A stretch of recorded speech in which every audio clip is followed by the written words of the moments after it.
Yeah, With Octarine too, sure, why not? Sorry, guys. Radiant's first item co-ops coming to your pubs. Sitting here Thanks, first. Steven, seems good. No problem. Let's move into the second draft of the day. The bans are already on the board. Darkseer for OG, Naga for Evil Genius is exactly the same as we had game 1. Expecting anything different, Ben? Alk ban again for EG, potentially? I mean, they could be thinking about the Terrorblade, but you know what's going to happen? OG are just going to take the other hero. Yeah. I mean, it's just a case of if you know that, then you decide what you want to play against and how you think you can counter it. One thing that's different is now they can have one more counter since they're the ones picking first. They're going to get to see what OG's 2 combination is. That happened last game. Oh, wait, never mind. OG is first pick again. OG is first pick again, yeah. Okay, I thought for sure EG would try maybe get first pick, but I guess they prefer the last pick way too much to just take first pick here. Yeah, it's weird. I was looking at this earlier because I wondered whether there were any teams that were kind of preferring sides, because it didn't seem that way early on, but OG have picked or had Radiant 12 out of their 17 games. Evil Genius is 11 out of their 15. Do you think you go for the Phoenix here over the Terrorblade? Versus Legion, right? Because the Legion is very good at punishing him, and this is a very pressuring lane with the Wisp Legion Commander already. I don't know if you take Terrorblade here, but at the same time, it's gonna get one of those two is gonna get banned out next phase. It's their bread and butter, though. It's like, but Phoenix. But Phoenix, though. At least this looks a little better against Terrorblade, right? Yeah. You have the Legion nuke to just get rid of all the illusions. So. Does that dissuade them? Is it enough to dissuade them? They're thinking about it, right? They're already going into their real time. So this Treant, it's starting to become really problematic. For some teams. Yeah, I mean, EG also first picked it when they had the choice. That's why I was thinking like they might take first pick themselves so they don't have to deal with the Treant again. Am I right in thinking that they haven't? No, they have one with it, haven't they? Yeah. Crystal Maiden, okay, not the Phoenix. All right. Legion Commander and IO are a little bit better at dealing with it. And I guess now that they have Legion, they have the heal to remove Root as well. That's a good point. Yeah. So that's pretty good. Yeah. I mean, EG probably felt like the Legion pressure that she provides in the lane was just way too much for just to leave it in the pool again. OG might have just taken it in the first phase. And we saw Universe play this hero. He was absurd. Both the games he played it, he went like just completely bonkers. He had like what, 10 dual wins in like 20 minutes or something? I don't even know. He was very impressive with that, and also his overwhelming odds usage. He was getting like multiple, like 3 hero overwhelming odds. And yeah, it's just a really dominant laning hero. I think that's probably the approach that they're looking at. Like TLC, that last game really hurt their safe lane so much. So Ember Spirit, a hero that we talked about how it's good versus Io. He can have an easy time getting on top of him and stopping him from using bottles in the team fights. Quap from OG. Or sort of a respect ban there for Sumail, since it's not really considered a tier 1 hero. I think it's a respect ban, and also like, pairs really well with the IO, right? Like this lane dominator, if an IO comes to your lane, it can make it even worse on top. But yeah, probably good amount of respect for sure going towards Sumail. I think a Treant Protector is also good because the mid lane matchup is a lot less lopsided. Like if Sumail does get a good matchup, he's not going to be able to punish Ana as heavily as he would normally because of the tree. That's actually a really good point, because we did see the last game. Sometimes we do see a lot of these mid laners. It's like, okay, the other mid laner left my lane. I'm just going to pressure the tower. But versus a Treant Protector, you don't have that option when they do leave that. So I do like that you mentioned that. Thinking EG are going to want something like a Spear Breaker here. A bit more catch as well. So that the IO can just teleport someone in. Spear Breaker has a lot of lockdown synergize as well in the early game as well. With the IO. You love Spear Breaker. You're biased. I'm biased? Yeah. You always play Spear Breaker. I mean, that hero is insane. Just the fact that it's in the game, how much pressure it applies, is so annoying for any core player. Yep. Yeah, and that's what you want to be if you're a support player. You just want to be the most annoying person possible to any course. Yeah, and they really they love the Spirit Breaker as well, too, so. So banned out Puck and Queen of Pain. Throwbacks. A little bit of Sumail hitting. And like Theben mentioned in the last time, you know, they picked Legion Commander this time, so they do have like kind of a carry type hero that can scale really hard in the off lane. So this time they are open to being able to pick a more spellcasting oriented mid laner rather than a hero that scales. Unless they decide to take like Spectre or something for RTZ here, they still want more information as to what kind of strat OG is going for. So it's either RTZ or Crit hero. Sorry, not Crit. Zai's. Zai can also play the IO. He has played it already in this tournament. I wonder whether we're going to see the Windrunner come out again. Yeah, try and power shot some trees down, maybe find the treant. You have used it in this kind of game before. Rubik, okay. I think that's just a very safe, trying to hide their last 2 picks, but also you can get pretty good spells. Getting Living Armor, all of CM spells are quite good as well. Yeah. So Zai... So what I understand from the Rubik pick is Zai is the one who normally goes to the offlane.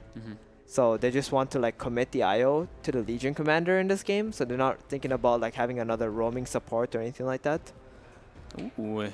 So we can expect EG just to duel in offlane straight away with the first 3 picks here. We've got Ana TA. This is one of his bread and butter. I think honestly this is my favorite Ana hero. Like I love seeing him playing this one. He's actually very dominant on it in most of his games. EG picks up the Slark. Now they have... I like the Slark pick because they didn't really have any Refraction Breaker, and they have both Refraction and Tree Armor on the side of OG, so Slark is very good to pair into that. So these are 2 very high win rate heroes. They have a similar number of games. Slark is at 87% win rate, and the TA is at 78% win rate. Oh wow, it's that close. Yep. Holy crap. It's like these 2 are by far the highest, like, you know, number win rate heroes for sure. Yeah, the only one close to that really is Terrorblade, 71.4 before the last game. Yeah, so and it hasn't even played as many games as the TA or the Slark. Yep, just 14 games on the Terrorblade. The TA has 17, and the Slark has 16. Timbersaw. Playing Wisp versus Timbersaw is always pretty painful. Yeah. And Slark, yeah. Oh, Slark versus Timber. Timber with Tree Armor as well versus that lane, like Wisp, Rubik, Slark. He's actually probably going to be able to get something since he has the tree. Yeah, I wonder if No-Tail is going to be the one playing that Timber. That's actually a good call. He does play those type of heroes in the safe lane as well when his illusion heroes are banned out. Yeah, like they already understand how the lanes are going to go, right? Rubik's going to be with the Slark, IO's going to be with the Legion, so they just want something that can beat pretty much the IO-Legion combo. That's why. That's what I was a little worried about when they picked this Rubik, that you're already committing to this strategy. Do you think OG could go for something like an Axe here? Since the Enigma was banned out? I think Why it not? looks pretty sweet. S4 Axe is really, really good. Very good versus the Slark, good versus like Wisp Rubik. Don't really do too well versus him in the lane. Gives him some more team fight. Probably possibility. See what OG wants to ban out. Yeah, they do want to have more lockdown available on OG side. Since Timber and TA, they just can deal all the damage you can possibly want in a game. So an Axe could be very nice. There should be some other stunners as well. There's like Centaur, Sand King. That could be good. Who's a lane winner? Centaur, we've seen S4 play that. So it's going to be the Axe. Yeah, I really like that one versus the Slark. It just puts so much pressure on the lane, and it's great. I mean, to catch him out of the Shadow Dance as well later on. Yeah. And like you said, yeah, they already have the damage on the side of OG with the Templar Timber, so this is just a great catching hero. A lot of Sumail heroes banned. Yeah, 3 previous bans, all aimed at Sumail. Invoker's not a good matchup versus TA, but it seems pretty good versus the rest of their team. And they have the Sunstrike set up for Legion. The problem is they seem like he can play that against anyone, though. It's very greedy, though, with Wisp, Rubik, Slark, Invoker, those 4 heroes. It can't be helped. That's the problem. They cannot help the Invoker in the lane. Did he play Troll before on Sumail? I know you mentioned it the last game. I think it was Arteezy who played it, but it works really well, pairs well with the Legion Commander. Maybe he might take like a Bat Rider mid. SF?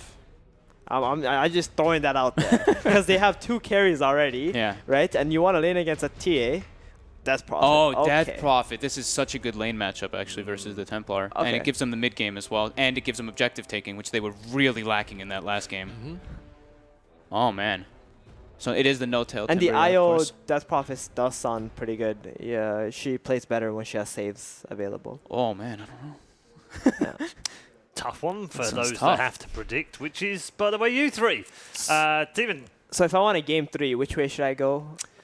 According to your trying statistics? to lose now? I mean, I just want game 3. I don't care who I know what I predict here. Okay. Well, you go. Well, production have picked EG for you. Okay. EG it is then. There it is. I'm to going help to you go with OG. Every single game that, or sorry, EG. I'm going with EG. Okay. I- That's all right. I They'll messed it up. change it. Don't worry. Every single time they've it'll won, change. it's been with either Alk, Nog, or TB. They don't have one of the three. Good point. Logic right Yes. No, it's absolutely Alright. true as well. there. Yeah. Come on, guys. Give me a chance to say it. All right. I was also gonna go with EG. I think their draft is a little bit greedy, but oh come on, give me a break. No, seriously, I really do like their draft, and yeah, I love the Slark pickup versus the tree and the tree and the TA, and I think they actually this time have objective taker with the Death Prophet. They actually fixed their laning problem with that pick. Looks more like an EG lineup to me. Right then, let's head back to the National Palace of Arts in Kiev. It is semi-final number 2. It's game 2, and EG's tournament is on the line. Let's see how they get on against OG in game number 2. Welcome back, ladies and gentlemen, to the action coming to you live from the Palace of Arts here in Kiev. We're ready now for Game 2, Evil Geniuses versus OG.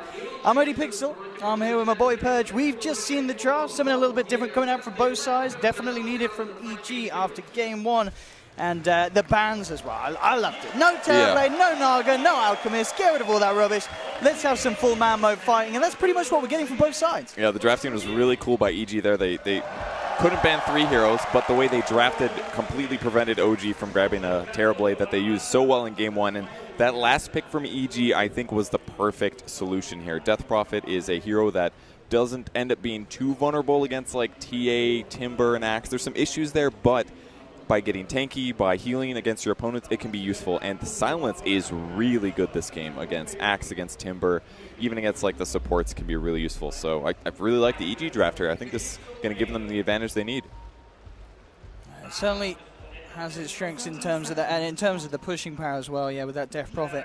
And in a game that very much in contrast to Game 1, who's got the pushing power? Well, it is going to be EG. OG themselves, not really too many great ways of bringing down the towers. A lot of ways to bring down heroes.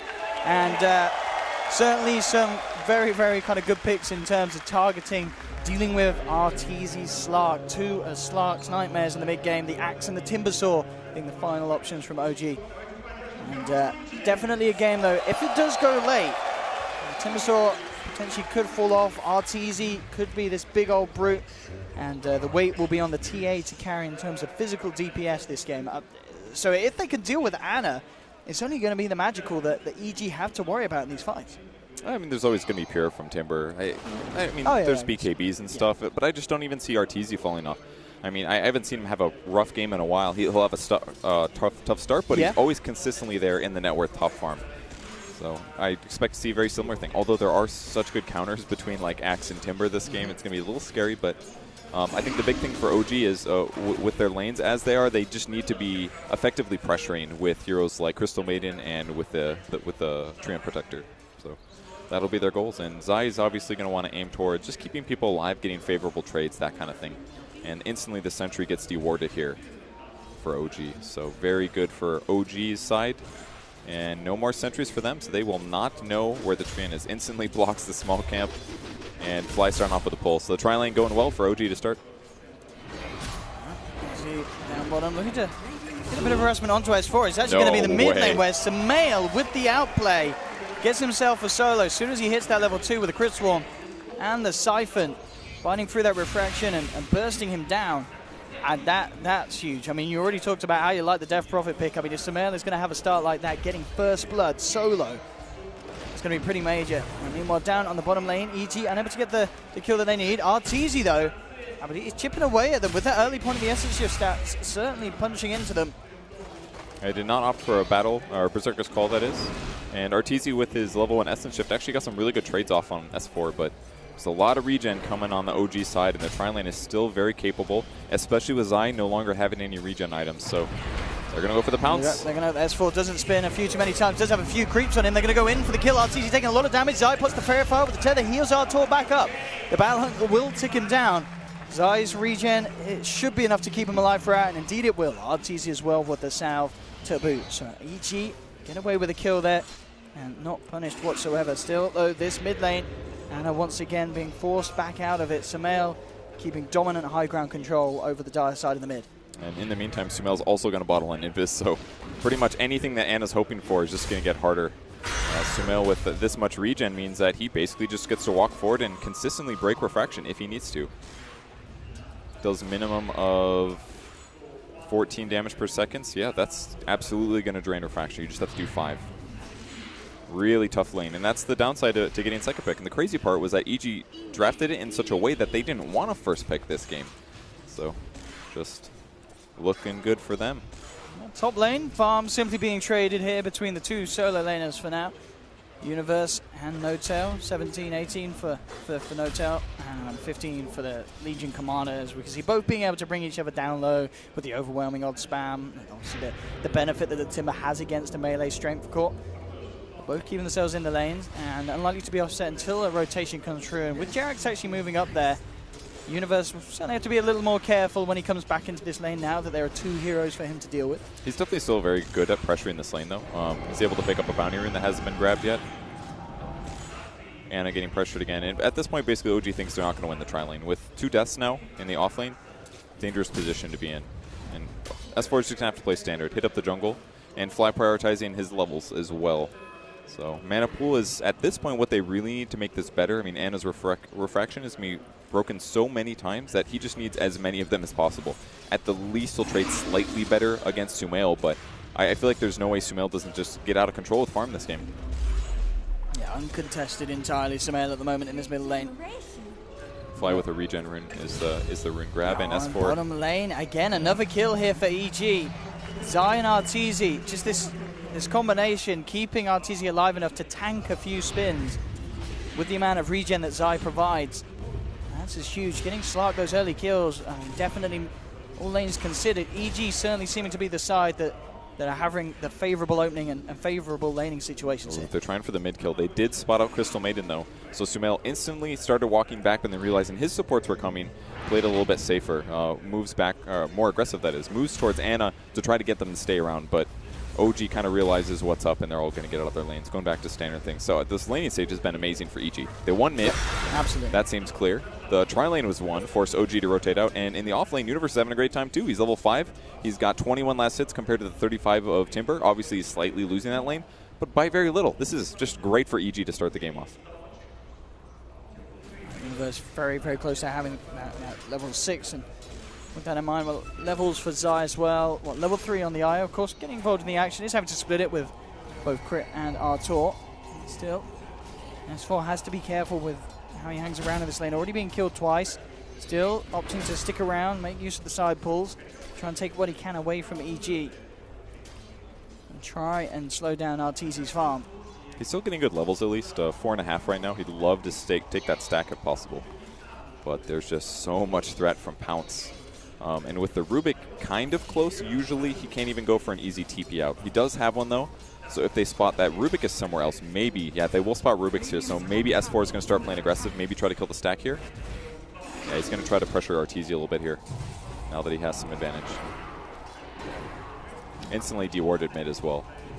Yeah, Crit's kind of attempted a couple of times, but with the movement back from Ana, EG realizing that vision indeed was there for OG. There's the jump in, making another attempt. The tether heals, Arteezy manning with the stick charges. He's going to keep himself alive, and again, this should be another kill for the 2 on EG. Arteezy and Zai closing, taken down, and it's just, it feels like S4's just not ready to, or kind of, it's just underestimating how much this IO can do in terms of keeping this Slark alive. Normally at this stage of the game, there's no way that a Slark could go in on the axe because the spins just rip him to pieces, Yep. but Zai's sustain is just absolutely bang on.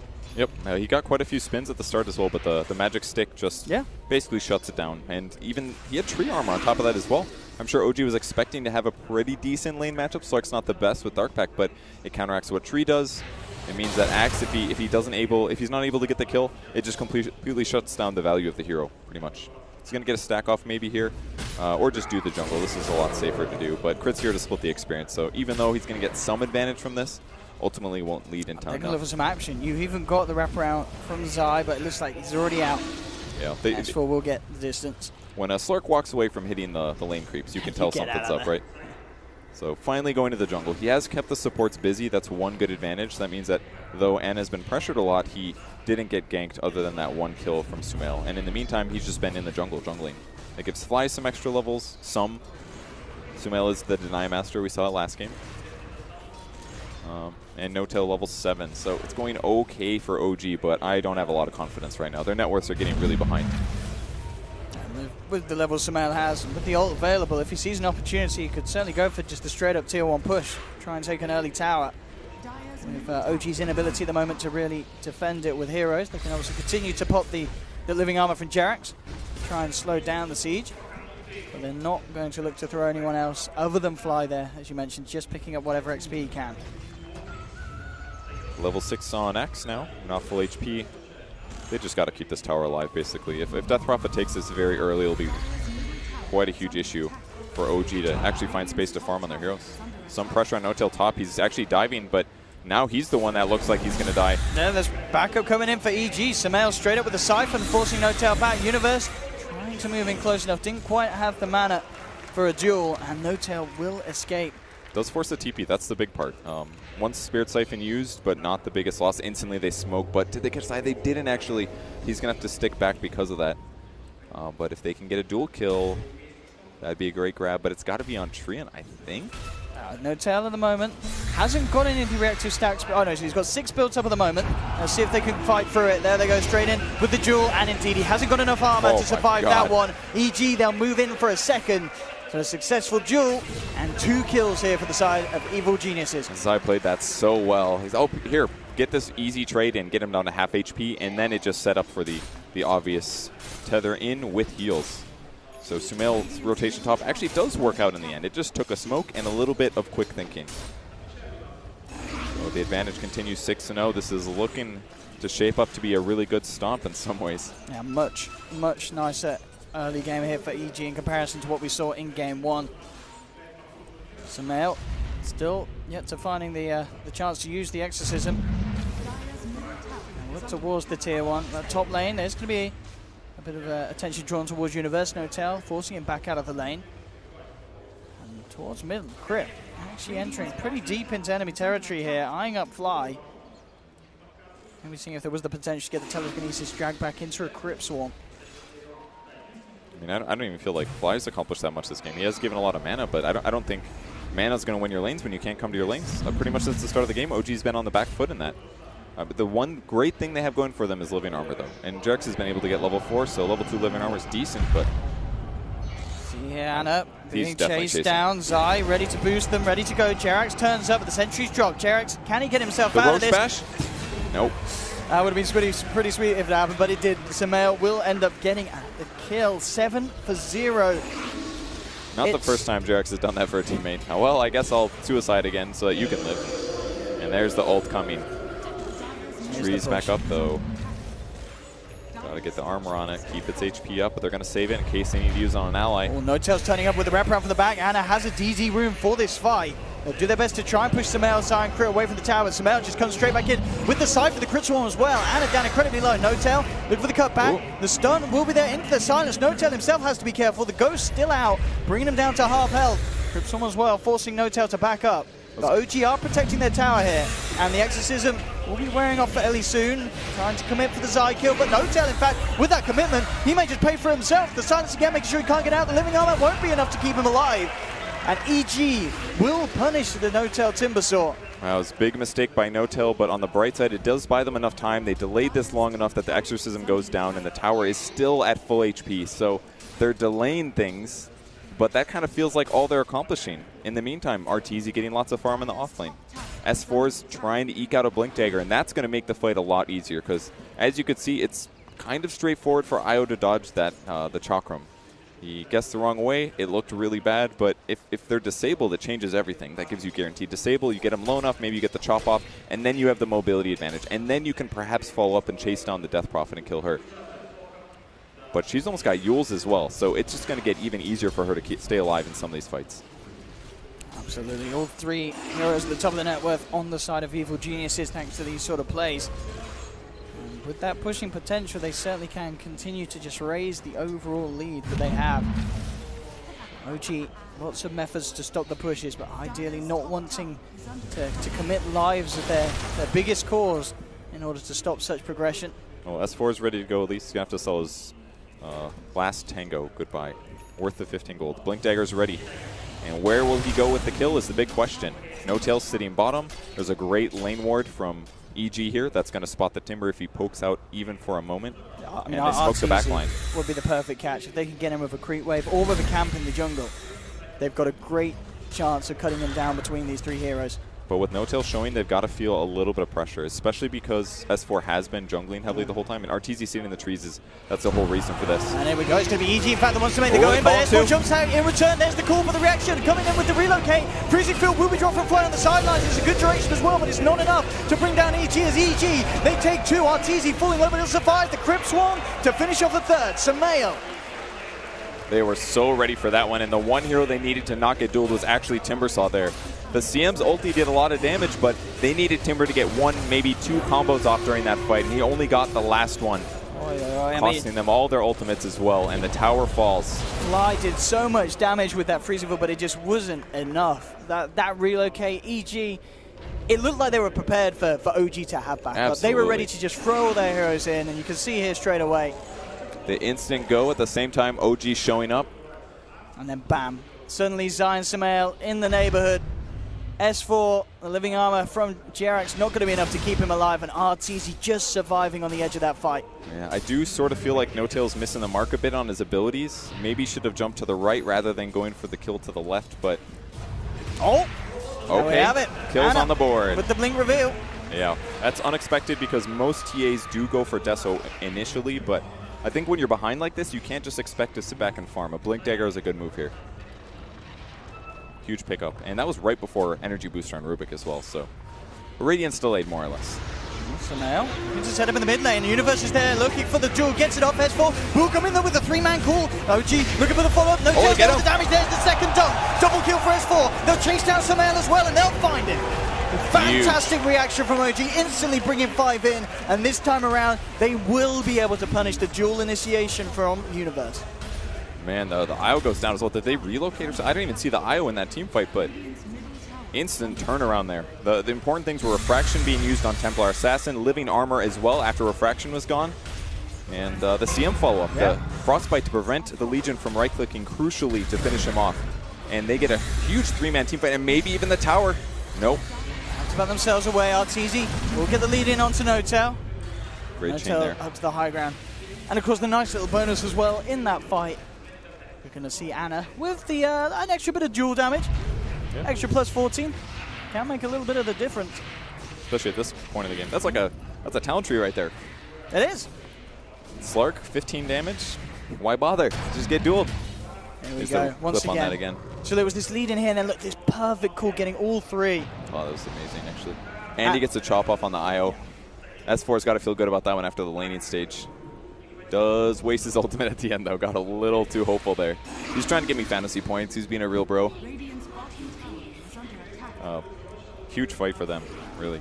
And as you said, just so very nicely done at how they kept the TA alive. Living Armor, Leech Seed as well, providing the heals. Jerax just ensuring everything was done. Even catching the IO on the call is big, too, because if he can't actually click his items, which he can when he's called, he's not going to necessarily heal. As soon as he takes any bit, his wand can't be used, his bottle stops working, his urn stops working, so just kind of a liability there. Even still, EG taking a tower in the meantime, but the safe lane for EG is also going to fall, it looks like. Anna rotating over, but I think EG wants to take 2. Level 2 Exorcism's ready to go. Let's see if OG can stop this. Here we go, Sumail committing with the ultimate. OG may just let this one go, it looks like, for the time being, knowing that EG will have the full 5-man, and of course Jerax being scouting a lot of this information with his presence. So OG will simply leave the tier 2 for good, and in return, just look to make a trade down on the bottom. Death Prophet's working so well here. Like normally against Trino, we saw it last game. If you don't have really good tower pushes. Look at this as well. EG want to fight it. Oh, Jerax with that overgrowth, cancelling mass TPs, and that's going to mean that Arteezy, he's not going to have the backup that he needs. Has to be careful. Pops Shadow Dance immediately pounces down to the low ground.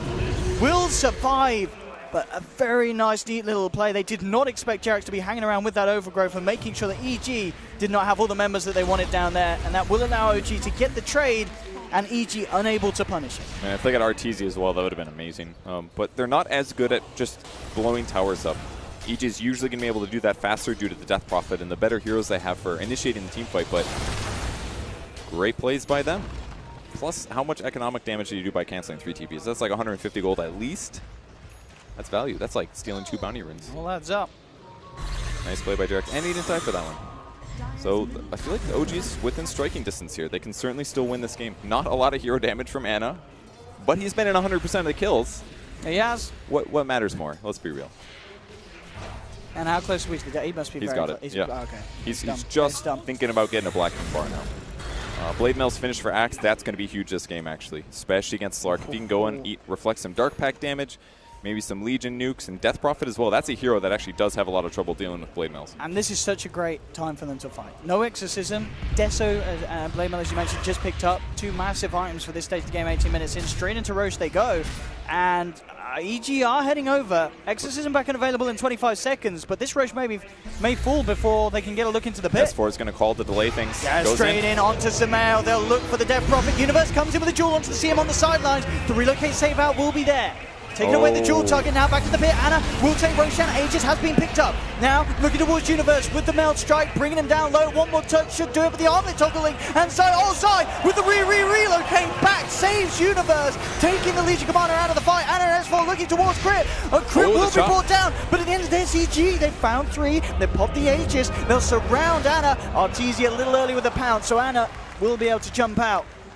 May have got out anyway because he did have the refraction on, so unlikely they would have been able to get through all those charges before the blink off.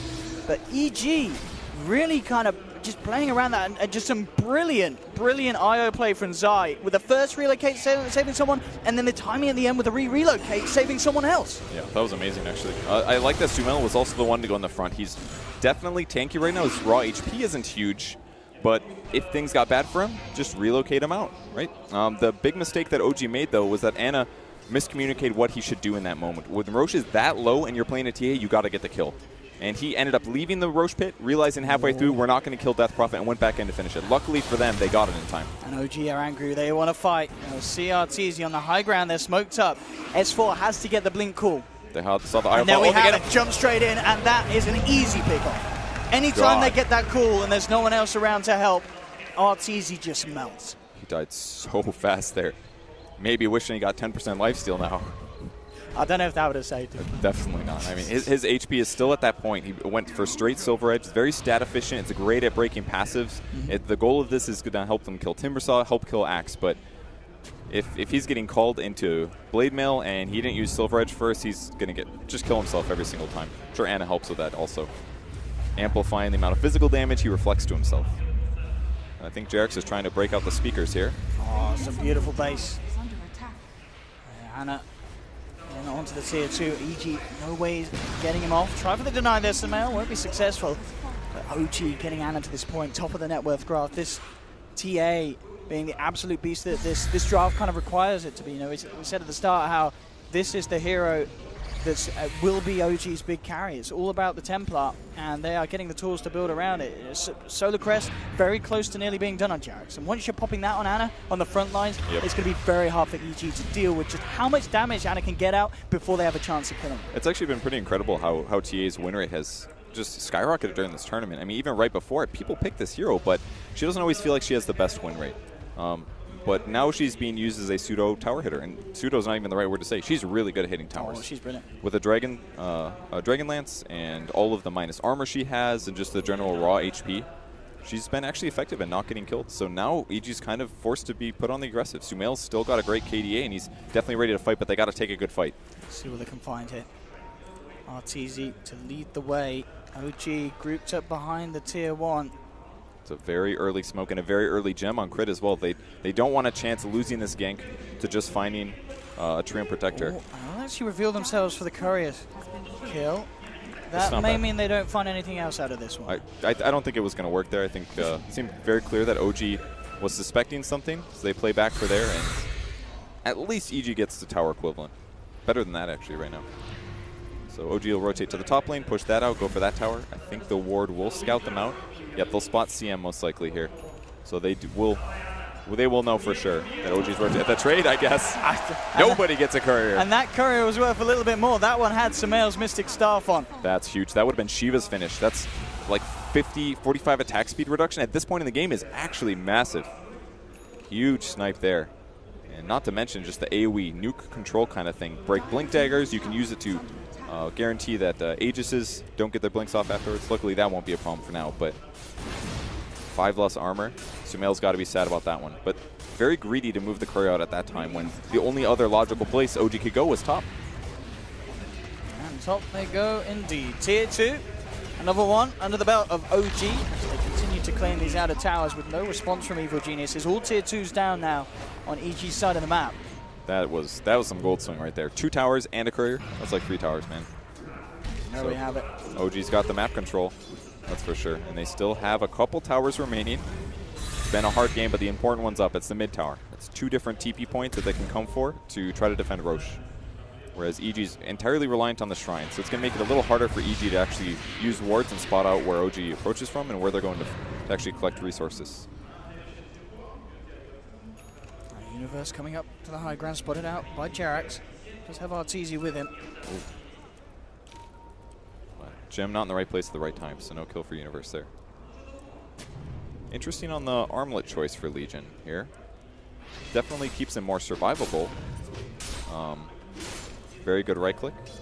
Maybe better against killing the Timbersaw than a Blade Mill. They're instantly going for a kill top here. Yeah, making a beeline straight for S4. S4 already TPing out of the trees.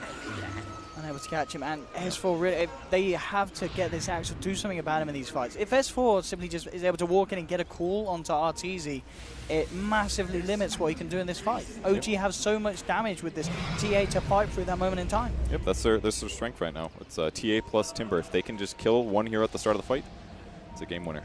Arteezy. Find the ward. Okay. Ward's broken, the sentry's there. They don't have the best catch. I think Fly's going to be the one that tries to initiate with Frostbite. Ideally, would help some guaranteed initiation, but they also got to keep Timber in the front to be the one that gets gone on by EG. If it's Ana, that gets dueled, I could easily see him get killed at the start of the fight. So they still have to be so scared on OG's side. And EG's buying all gank items pretty much. Universe with the armlet, like we said before, and now he's going straight into a Shadow Blade and possibly a Silver Edge afterwards. I was thinking maybe he'd go BKB, but the reason they're avoiding this is because there's enough physical damage that's kind of scary. And also, Berserker's Call still goes through it. One of the nice things about OG's draft. But it does counter the Timbersaw damage and the CM damage. Oh, and they have Overgrowth. Like, it's actually such a tough BKB game for EG. Another reason that this Timber pick was so ingenious. And the Silver Edge certainly going to help against dealing with the Axe and the Timber in these fights. And making sure that S4 isn't able to get those spins off and Timber doesn't have that armor build-up. They do spot out the Observer Ward now. And Timber will go for that one here. You'd think he'd be faster at killing little pointy things sticking out of the ground, but apparently not.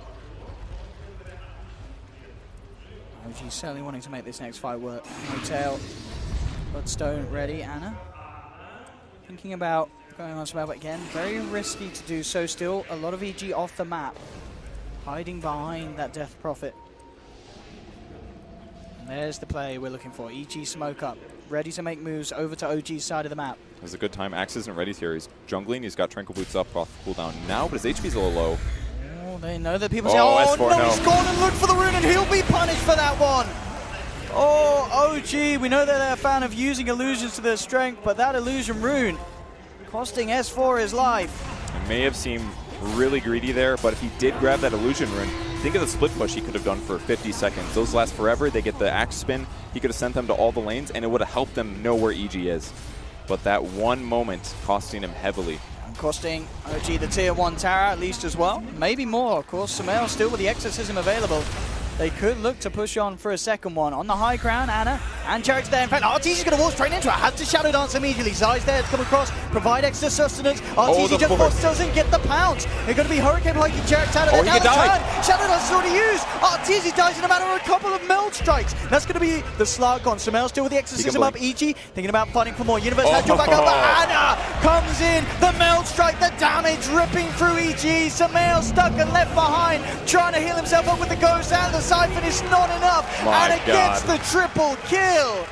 OG just playing that perfectly. They had one refraction charge left, so when the Yules hit the ground, it blocked the damage, which gave him the instant blink. And I think EG felt confident that they were going to be able to get out of there, but instantly jumps forward, kills the IO, and at that point, there's no safety for Death Prophet. Already used Yules. He's kind of fast, but man, OG looking like they're just going to close this out. The early game was so good for EG as well, but a couple team fights and a couple small gank mistakes, and EG is in their base. No gem. The gem's completely lost here. It's just a matter of mistakes being made by EG there. You know, RTZ walking blindly up to the high ground, popping the Shadow Dance, over-committing with the pounce. I mean, who thought that Ana was going to go in at that moment? Why would you? I thought for sure this was a mistake to hit him, but look how much damage he took. Yeah, and it's the first blink away from Ana, and then, as you said, the hurricane pipe from Ana. Disgusting. This shoving was Jarek's away. That was all Ana. 100% Ana right there is why they're winning this game right now. Maybe not fully winning, but that small movement. This was a bit, they had the exorcism, they obviously still want to use it, but they've lost their Slark. And it's just, it just kind of felt it was falling apart for EG there. The call to stick around and try and make use of the ultimate. It's like, did you not just see what Ana did to your Slark? He rips your heroes to shreds. Yeah.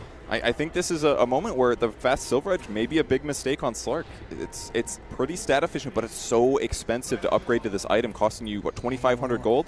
Maybe a different item could have kept him alive. Smoke on smoke, another fight ready to kick off. Eyes forward with the jump, gets the call immediately, and Ana jumps in, focuses down Sumail's out. RTZ pops the Shadow Dance, looking for S4, flying the silo with a freezing field. It brings down the Legion Commander. RTZ turns towards the CM, did manage to get two, but OG they found three. The Maelstrom, bam! Ana again with the triple kill. This Temper Assassin is out of control. This is insane, and they're almost for sure going to get the IO. There's no safety nearby. This man, I mean, Ana game one, so much hate pushed his way. I think they set something off. He got the TP thing. Oh, did he time it? He timed it. Well, I heard talking about that like 2 or 3 days ago. So hard. I think it's 1/32nd of a second you have to pull that off. He timed it perfectly. Pressed it. That's insane. Well, that's nice. Good for him. Good One for less Zai. death. Only a 4-man wipe and a Roshan going to OG. That's a morale raiser at least. It got is. That going That for could you. be the turnaround. Our IO is so good at timing. One less death. But with Aegis up. Oh boy, and Ana just about to pick up a Lincoln Sphere as well. How do you stop this man? That's no duel. That's no Rubik lift. That's no Orchid. Whatever they want to use on this guy. I mean, you can break it with Spirit Siphon, I guess, is one great way to stop that Lincoln's. But there's a cast range perk as well in Sumail. But man, OG.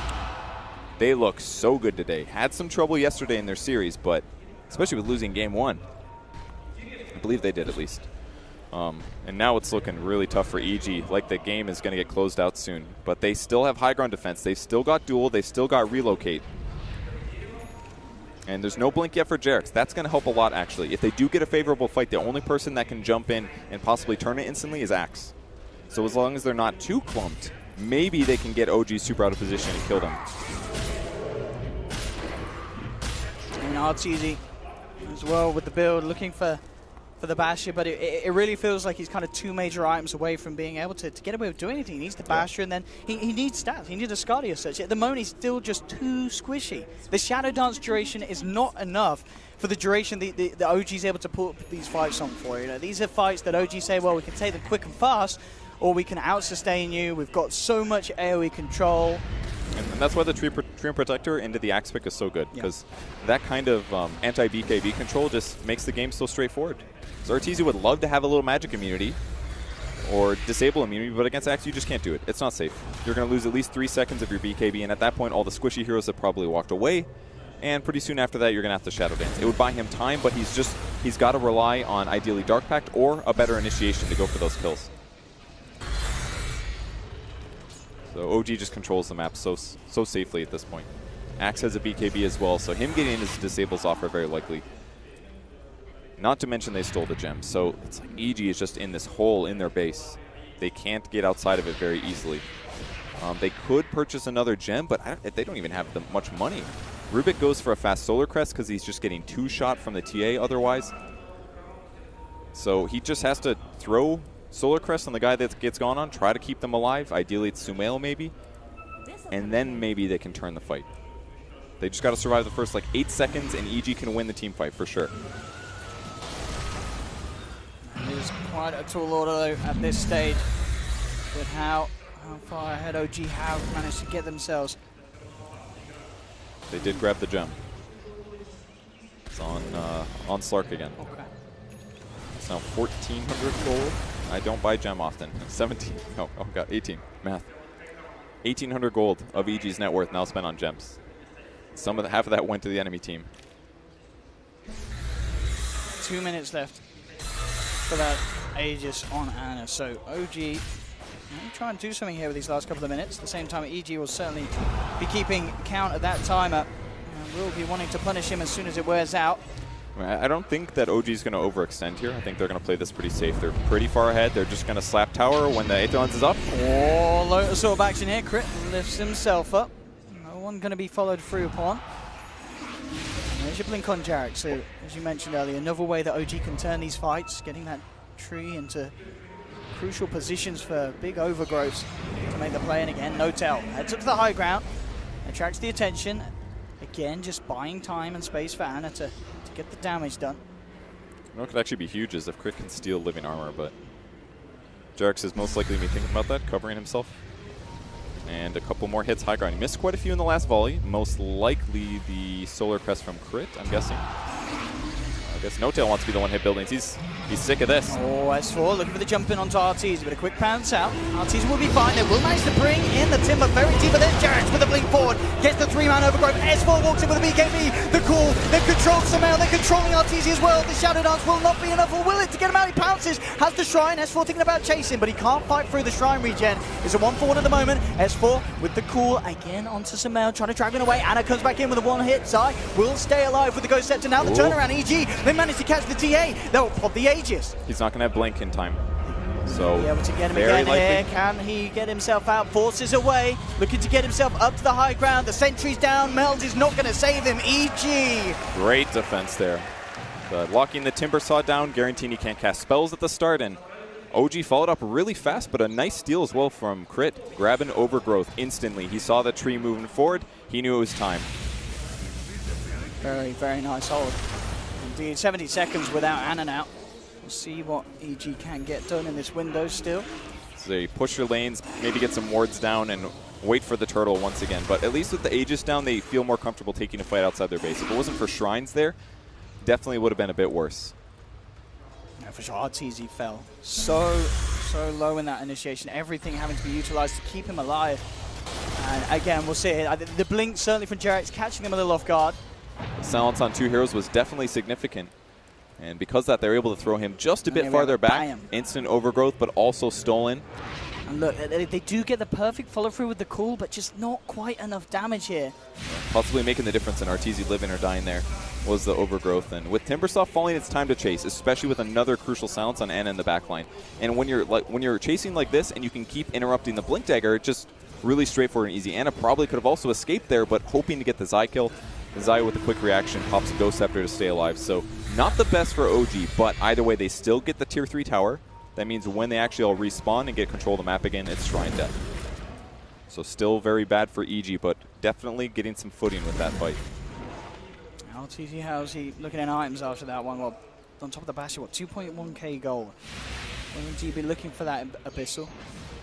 Which is going to be very crucial in controlling the TA. Not many ways to necessarily initially control after the jump in, but manning the bash and the Abyssal active. Obviously, you have to work through that Lincoln still. Still, it's going to be a bit of a nuisance. We'll have to rely on his teammates to pop it.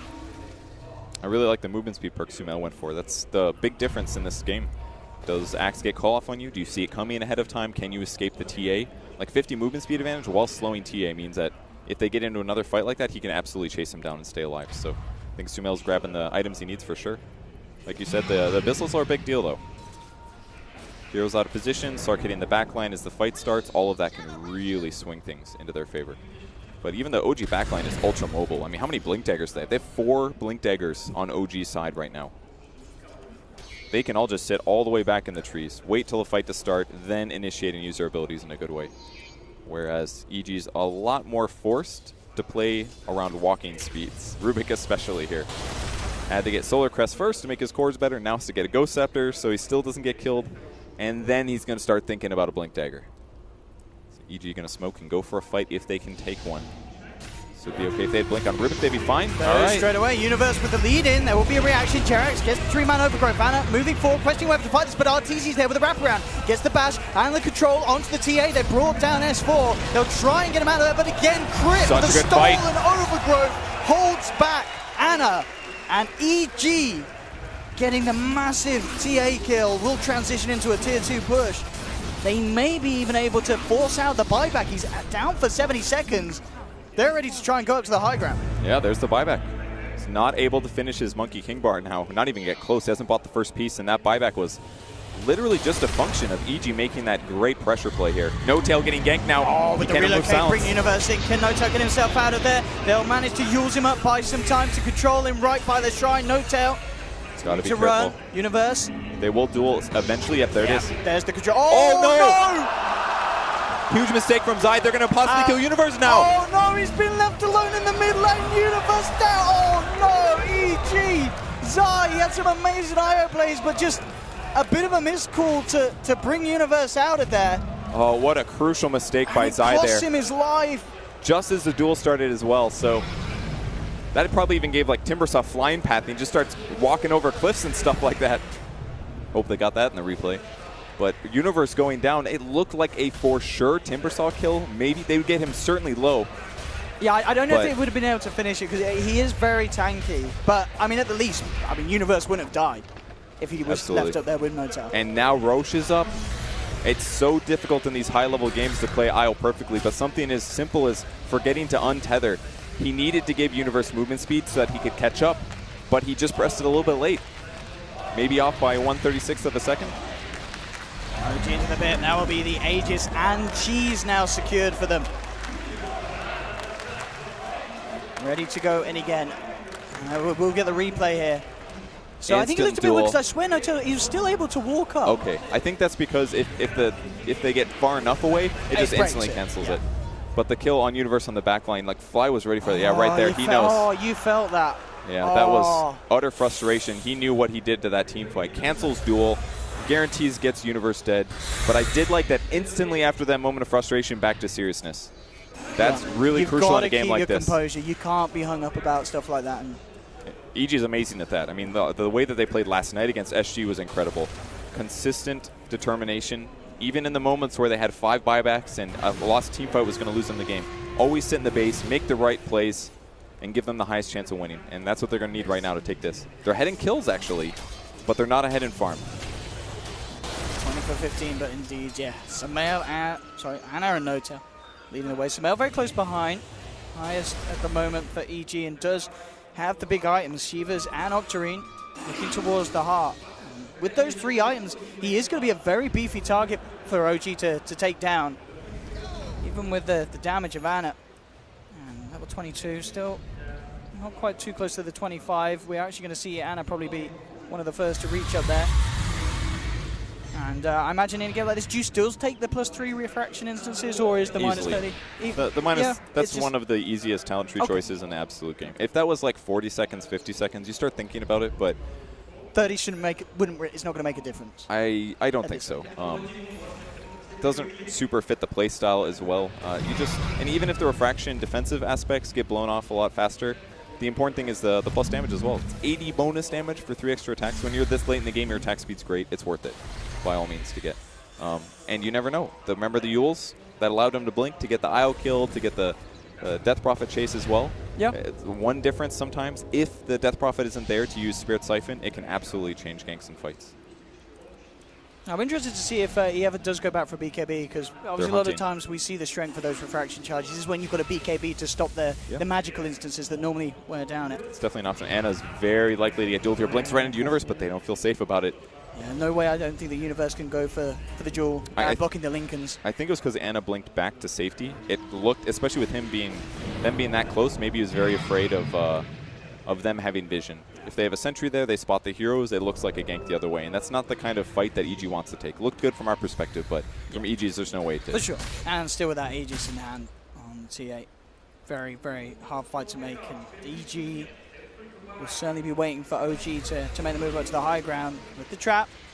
Out of the DD. They know there's a DD there, OG. That would be lovely for this high ground advantage. I mean, not that they need it. Anna still has a lot of damage as it is to hit in. But it looks like they may, again, just play it safe. OG very much in the position of comfort in this game now. And Anna will go back, be escorted to the double damage rune, which could cause some major issues if OG going again. He's just going to farm with it, it looks like. He didn't even bother bottling it, which means they're not ready to high ground here.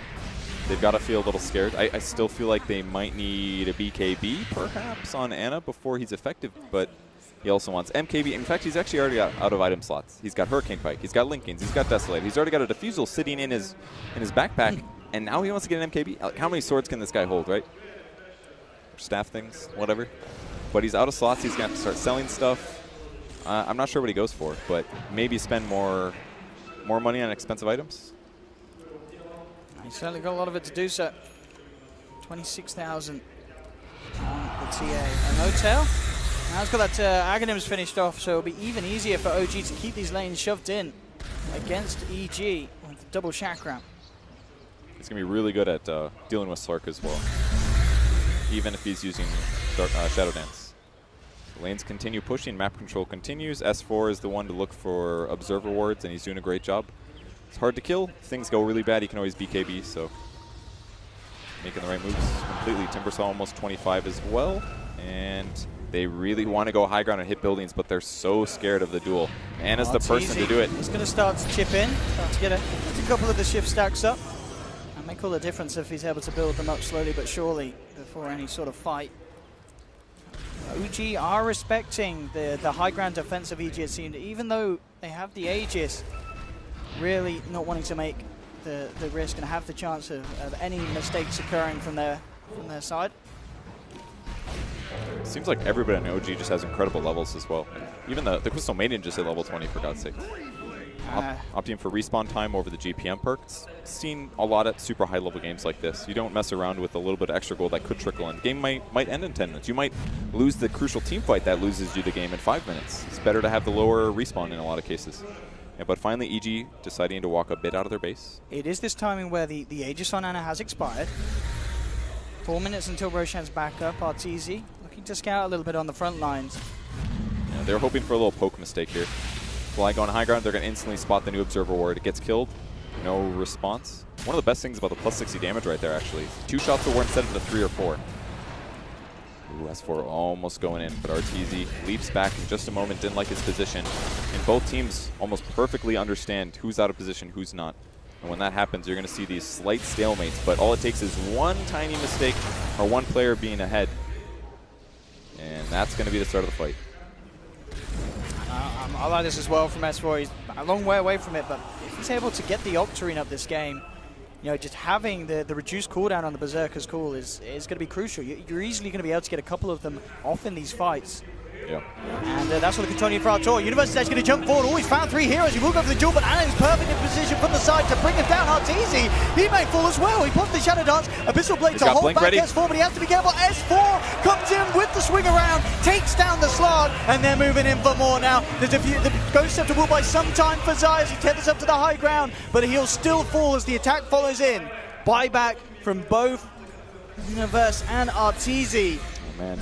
But this S4 Axe just ripping them apart and punishing any sort of over extension, and Universe maybe just feeling the pressure to have to go for something, but it got turned on his head. Yeah, he makes a crucial mistake, blinks in 3 heroes and a really delayed duel on top of that, and almost instantly he gets picked off by Anna right-clicking him. And things just went bad for EG at that point. The Living Armor actually making a huge difference for Axe. It helped him get his Blink Dagger off almost immediately after taking some damage, because he didn't end up taking any sources. Guarantees the Slark kill, and then Io also cleaned up by the Chakrams left over. Axe call. S4 catches the little fishy boy. Arteezy's down for 100. Oh, she's turning it though. Look how big Samel is keeping himself alive. They do manage to duel up Anna. Anna will be punished. They manage to get the double kill. EG now looking to chase down for more. No tail. himself back out of here. The heals will keep him alive. Crit now falling low. Leads Siege to slow him down, but Universe is there with a purge to heal him alive. Sumail, can he get more out of this? The exorcism's still up. Looking to fly. He's trying to hide in the tree line. Jarex as well has to get out of there. Down. Sumail's going to get another. Buyback will be there from Ana. Really wanting to get himself involved in the fight. They know if they can kill Sumail, it's going to be huge. Sumail healed up by the Ghost. No Tail up to the high ground. They can't quite finish him off though. Still too tanky. No Tail. Timberchain's back out. Buyback from Crit. They continue to hold the high ground. OG's thinking about ending it though. They did buy back on Ana. That's the big one here. They want to guarantee a Rax advantage, and with Slark dead for 50 more seconds due to the dieback, this is the time. He can't get dueled though. He's up in one. This is really dangerous for OG. Oh, Universe is going to try to come against the duel. Can they kill Ana? They need to kill Ana. Can they bring down this TA? He's getting low. The lift to keep him in place. They'll get him. Ana's down for 2 minutes, but they've lost Universe. 35 seconds they need to buy with Arteezy dead, but they've just brought down Ana. No TA for 2 minutes. EG should be able to stabilize this game. Yeah, with them being behind, just a single kill like that on the Templar Assassin is a massive advantage. Gem's on the ground on top of that too. And Ana staying just a bit too long. That tower had like 10 HP left. He went back in for it, and it guaranteed that he got dueled. He almost survived with the meld to try to buy time, but the duel comes through. Some big plays, big initiations from Universe. Roshan up in about 5 seconds. Kerr's going to spot it almost instantly for EG, and this is perfect timing for Evil Geniuses. They have the heroes that can do this, especially with Arteezy respawning. So Arteezy will sprint across the map. They're most likely going to take this after getting some map control. But in the meantime, OG's doing their best to push out side lanes. They don't want to give EG a chance to take Roche for free. But this is the first time, I think, that it hasn't gone in OG's favor of the team fight leading into the perfect Roche kill. And that dieback there on Ana certainly going to cost him. So with the Aegis happening towards EG's advantage, that means they have the map control. They're going to be the ones that are going to be able to run around and try to bully EG into a 5v5. Is there anyone else that we missed buyback-wise? Just Slark, Rubik, I guess. You could die back on the Rubik if he gets killed again. And obviously, Universe paying his debts right now. So, good openings for EG against OG here. Arteezy, the Aegis, Sumail. Back to base they go. This is just going to be OG playing safe for a long time here. They do not want to take a team fight.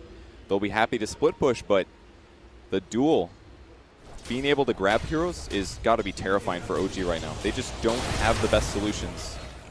And another great way for EG to save anyone that gets gone on. You know, Zai, he's got the cheese, tether, and a cheese pop. That could be a huge potential for turnarounds in these fights. Yeah. You see the item Jarex has? He went for a sheep stick this game. A really cool pickup. Do you like that instead of the Aghanims this game? Yeah, I think so. The Aghanims will obviously control the map. He'd be able to farm with it really well, but it's not going to help him go high ground, that's for sure. There's going to be a lot of dead trees this game, that's for sure. So if he goes for a Hex instead, and he's got a Blink Dagger, and he's got a 15% cooldown perk, means anywhere Blink range, he's going to get a 3.5 second disable. And on EG's side, yeah, they've got press the attack, but if he can just blink forward and hex whoever universe whenever universe duels, that's going to be a big advantage. In fact, there's no BKBs yet on EG. This is an item that's just going to be valuable no matter what as the game continues. And as you mentioned, EG maintaining this newfound control of OG's side of the map. They've got hard picked up too. Really being turned on his head. Thinking about pressure in mid. Sumail's got the +8 Exorcism Spirits now, so his ulti doing even more damage. OG's got a turtle. I think they are easily going to be able to wait this out, though. They still have a big net worth advantage, a little bit over 15K towards them. Yeah, No Tell, of course, brilliant for just pushing these lanes out. Yeah. But this will give Arteezy and the rest of EG some very much needed farm space. They can get farm on top of their buyback surplus. Then the next engagement they take might be an item that makes the difference. Silver Edge is what Universe wants to build. Could be very, very good, especially in the duels. Reducing damage output, even if it doesn't break a passive, could be the move. Let's see if we're getting any fun level 25s around the corner. Of course, Universe getting towards 25, that'd be a fun one. Arteezy as well. Not necessarily the most fun. I mean, is Pounce Leash going to be any extra useful this game? I mean, maybe. It's not bad. I mean, there's no BKB on the TS as such. That was so close. And I think maybe what scared him there, was that an Observer Ward? No, I think he placed a sentry and then realized that he was, no, that was an observer ward actually. Yeah. He already had the sentry down, that's what happened. He did 100% CRTZ there. So close. If he gets that hit off, that's a dead Crystal Maiden, most likely. Pretty much for sure. What's the play here for EG? Double damage down bottom. Certainly could be the ticket to getting something big done. Roshan, we'll see when that's about. Still, the Aegis being reclaimed. 2 minutes left on this Aegis for RTZ. But with this double down, they could really make something big happen here, EG, if they want to go aggressive. And RTZ is finally going to build a BKB. Definitely the item he needs to at least make sure he doesn't have to worry about timber damage for 10 seconds. That could be huge. There we go. RTZ ready with the lead in. OG have left the base. As they clean their own jungle, continue to try and find the farm, whilst EG have managed to get the pressure back over the way that they favor. So many good wards and great spots as well, so I'm sure OG has a gem. Yeah, they do. It's like Zai. Oh, it's Zai's gem. Okay. One of the benefits. They actually have another one in the base as well. I think what they're doing is just purchasing gems whenever they're off cooldown, because, I mean, realistically, it's going to be a long game, and it's already a long game, 53 minutes. If you have that available, you put it on cooldown. That way, if you do lose 2 team fights in a row, you're still going to have a gem afterwards. So now that Aegis is almost gone, as soon as EG will back from this, it's time for OG to play even on the map again. Try to take the ward vision down that EG's grabbed. They do get a tier 2 tower out of this, a small advantage. But as soon as OG gets control of the map again, we'll probably see them being the ones that threaten the high ground. What do you think about this? Well, it seems like RTZ is still a little indecisive on what he wants to buy. He did have it on the BKB, as you mentioned, but now actually investing in the quarterstaff for the butterfly, so just choosing to amp up the damage output. Yeah.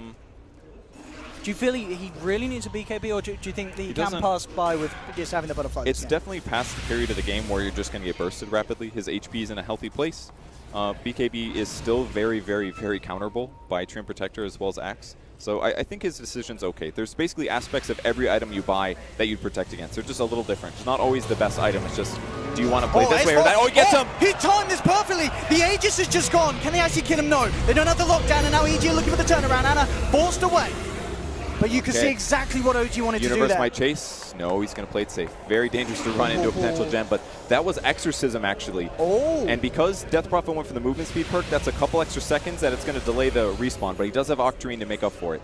So that's 90 seconds from right now until Exorcism comes off cooldown. That is pretty huge here if OG are able to push up. They're certainly positioned to stick around and go for it. It was an insane catch from S4. Unfortunately for OG, not enough heroes nearby to grab him, but it's time to party. High ground. They don't even care about Aegis here. There's no reason to wait when they've got the Exorcism opportunity. And they've got 2 Lincoln Spheres as well. Fly's got the other one. So even getting the duel off in the first place is going to be even harder. Oh, it's easy. Double break. They're going to duel. The whole universe. Get the duel, but the silence immediately making sure that S4 can't get the call off straight away. The root comes out. Overgrowth holding back the side of EG with a freezing field as well. They've round 1. They've got 2. They've brought 2 down. They do have buybacks, both Universe and RTZ. Are they going to use it? They're going to need to. Double buyback coming out. The initiation again, S4 trying to pull some out back down with the Berserker's Call. Yule's set up onto No Tail. Have they got the control? There's the silence. RTZ looking to move forward, but the Lotus Orb's there for No Tail. Removes the silence, gets himself back up. OG have forced 2 big buybacks out at the side of Evil Geniuses yet again. They're going to keep going. They want to get some kills. There's another Shrine up, though. That was the first thing. The Shrine on the right keeping Sumail super survivable through Zai and his damage resistance, but it's time to pressure if they can get those heroes again. 20 seconds until Exorcism, though. So they do have to bear that in mind, OG. It's a Slark and the Legion Commander. Those are the targets here. Slark just trying to break the Lincoln Spheres if possible. Had to use his Abyssal for the last one. It got the duel off and a great silence as well from Sumail, but ultimately too much survivability on OG's side and a great ultimate from CM. AC just completed as well for Sumail. They're going to have Exorcism up. They're ready to go out. Come the Ghost, but no, the Taunt. S4 catches Sumail on the sidelines, but he's being kept alive by the Octarine heal. He'll survive. Jax has to back up, being focused by RTZ. That's the Treant down. Anna set up here by the Yules. Universe looking to grab him. Grit jumps forward, gets the zap down. They brought down a second EG. They're holding.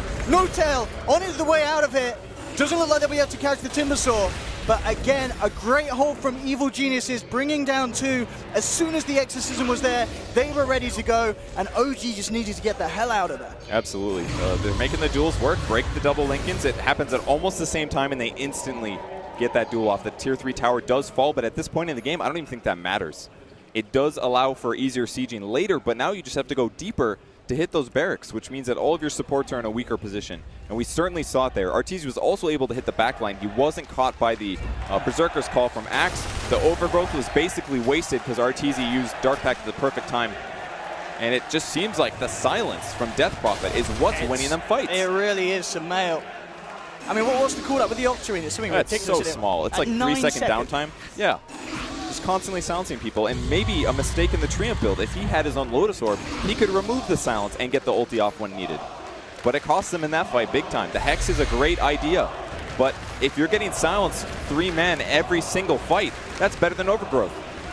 And look at this, crit. He's got an E-Blade. That's a choice right there. Cool pickup, weird item. I mean, it's going to be great for saving targets of Ana. You know what I mean? Yeah. Suddenly Ana's job gets even harder. I mean, at this stage of the game, he's still got Diffusal Blade charges, to be fair. Does have 6. So there are still ways for him to play around it. And also, of course, just for potential nukes as well. Could get the finishing blow to some of these heroes. A lot of money on No-Tail. Interested to see what route he goes. Has queued up the Dagons. On No-Tail? Okay. That's a great late game Timbersaw item. You do a lot of pure damage, but it's not always super reliable. And usually have Octarine Core late game anyways, so the best way to just up your damage is put all your money into an 8k gold item that does 800 magic damage on like a 6-second cooldown. And certainly a way to punish these Ghost Scepter Ethereal Blades. That's true. That's not 6-second, excuse me. 15-second normal, so that'll put it at like, what, 12.5 or something around there? Very good item to have, though. And he's got tons of spell amp. And he's got tons of money to spend on it. Arteezy, Butterfly, nail complete. I mean, there was this portion where they were unable to push back in really hard enough, so Ana wasn't forced to buy back. So EG now, again, in a situation where 2 of their cores, buyback is still going to be on cooldown for quite some time. They have to be careful. Big items continue to be picked up by Sumail. Refresher in the bank as well. He is pretty much done with his build, so ready to fight. Double Exorcism. That's good, and a lot of armor as well, so any amount of damage he takes, I mean, Spirit Siphon alone is going to keep him pretty full healed. But basically the window that OG exploited last time, just not possible anymore due to the Refresher, unless they kill him. They need to, I mean, in order to kill him, they really need Axe to get the cool off before Sumail gets the first Exorcism out. We saw in that last push, S4 was very close to. He jumps in, but just milliseconds after the cast animation was complete, so the ghosts were already out. And at that point, it's too late. No-Tail jump onto the high ground there with the silence. Arteezy focusing Ana here on the side, looking for crit, but the evasion with the Solar Crest keeping crit alive. Arteezy continues to pummel into Ana, Fly with the freezing field, bringing Universe down low, being healed up by Zai. Universe will go down, though Zai cannot save the Legion Commander. Out for 100 seconds, Zai down as well. Sumail, Arteezy and Crit need to hold on. They were without 2 of their members for at least a minute. They'll jump forward. Calls there from S4, and now with the damage from Ana, bringing down this slug, the Hex as well, paying off from Jerax. Slugs down for 2 minutes. Jerax will walk it off, and No-Tail and the boys of OG left to just deal with 2 members of Evil Geniuses, Crit and Sumail, trying to get themselves out of there. The Exorcism continuing to do a lot of work. It needs to do everything here for Evil Geniuses if they wish to hold on. He gets the Overgrowth. Oh my goodness, he's got to get himself out of there. But again, Jerax with the Hex, the control from S4, double kill for No-Tail. He's got a buyback, but there's nothing that Sumail can do to stop this OG. Just wiping Evil Geniuses, and GG is called. OG will be making it to another major finals purge. That's got to feel so good for OG, especially closing that very difficult game out. It was tough from the start to the end, but they pull it through. And finally, EG leaving their base. The fight was so much more straightforward for OG. They didn't have to blow all of their big cooldowns. Jerax especially, I'm watching him that entire fight, wondering when we're going to see the Overgrowth. He saved it for so long, and it wasn't until the very end, catching Sumail out of position when all of his support structure is gone. And that Hex pickup, it essentially closed the game, getting in, shutting down Arteezy, that extra little bit of lockdown.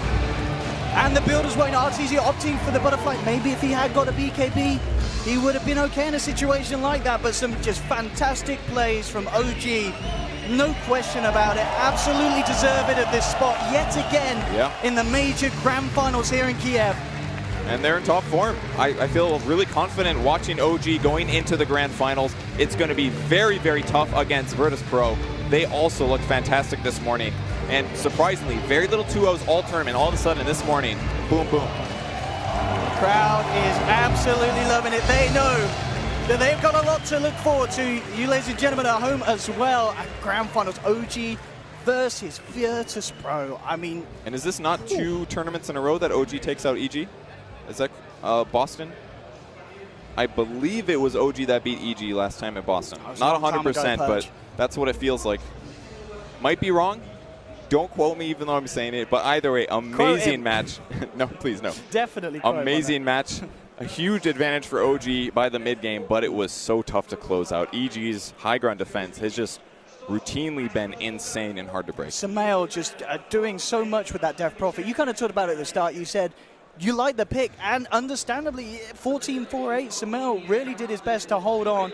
But it just really felt that RTZ Slark never really got the chance to blossom. He was kept totally behind, agree. and then he just couldn't catch up with how much Anna could do. And straight from the draft, you know, I kind of mentioned it before. I said Timber saw an axe, 2 of the nightmares for the Slark, and indeed, these were heroes that RTZ just couldn't tickle. Yeah, so that's pretty much going to be it for this series. We got a 1-hour break, and we'll throw it back to the panel.